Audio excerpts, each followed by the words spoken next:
মুহূর্তে আমি মাঠে এসেছি, যে মাঠের যে জমি রোয়া হয়ে গেছে সেই সব জমির মুহূর্ত শেয়ার করার জন্য আমি এসেছি। তা বিষয়টা হচ্ছে, এই যে আয়ের ধানের চাষ বলা হয় এটাকে, এই আয়ের ধানের চাষ যেই দিন থেকে বীজ ফেলা হয়েছে সেই দিন থেকে টোটাল 90 দিন টাইম লাগে ফলন হতে, মানে একদম কাটা হয়ে যাবে, ফলন হয়ে ধান পেকে যাবে, কাটা হয়ে যাবে, 90 দিন টাইম লাগে। 90 দিনের মধ্যে এটা খুব বেশি হলে এখন পর্যন্ত বীজ ফেলা নিয়ে হয়তো 20 দিনের মতো হয়েছে, 20-25 দিন হয়েছে এই মুহূর্তে।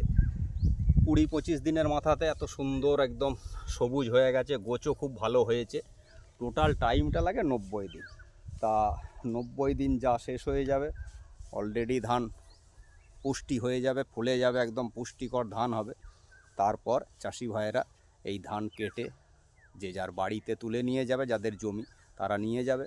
তার জন্যই আমি মাঠে চলে এলাম, এসে একটা ভিডিও বানালাম।